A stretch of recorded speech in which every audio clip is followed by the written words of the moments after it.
میں گورنمنٹ سے ایک بار پھر کہوں گا کہ اپنا ایٹیٹیوڈ سیریس کریں.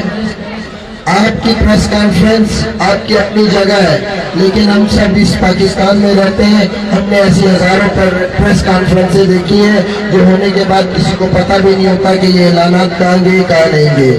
ہمیں نوٹیفیکیشن چاہیے، اور نوٹیفیکیشن کلیئر نوٹیفیکیشن چاہیے کہ دریائے سندھ پہ جو بننے والی 6 کینالز ہیں ان کو کینسل کیا جاتا ہے. اور جب تک یہ 6 کینال سے ریلیونٹ کلیئر جو ہے کینسلیشن سے متعلق نوٹیفیکیشن نہیں آ جاتا، تب تک یہ دھرنا جاری رہے گا.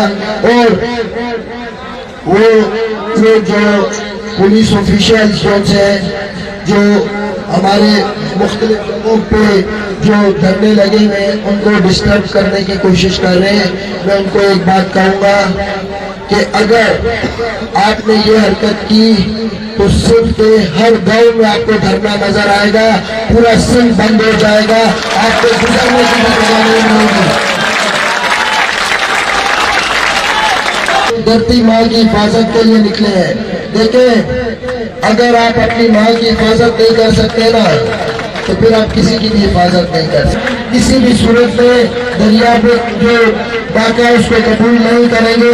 سندھ پہ داڑو، سندھ پہ داڑو. یہ جو 6 کینالز ہیں یہ آپ کے آنے والے بچوں کو بھوک سے مار دیں گی. آپ پانی کی بوند کے لیے ترسو گے، آپ کے پاس پانی نہیں ہوگا. ابھی وقت ہے، کچھ کر گزرو، گھروں سے باہر نکلو. یہ سب جو یہاں کھڑے ہیں یہ سب بھی کہیں نہ کہیں کام کرتے ہوں گے، ان سب کے بھی بیوی بچے ہوں گے، ان سب کی بھی مجبوریاں ہوں گی.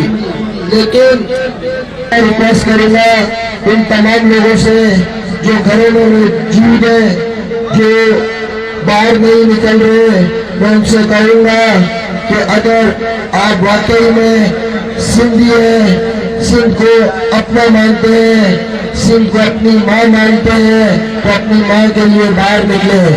اگر آپ ماں سے وفا نہیں کر سکتے تو پھر آپ کسی سے وفا نہیں کر سکتے. دھرتی آپ کو کبھی معاف نہیں کرے گی. پھر آپ یہاں سے چلے گئے، کہیں اور چلے گئے، سندھ میں رہنے کا آپ کو حق بھی حاصل نہیں ہے.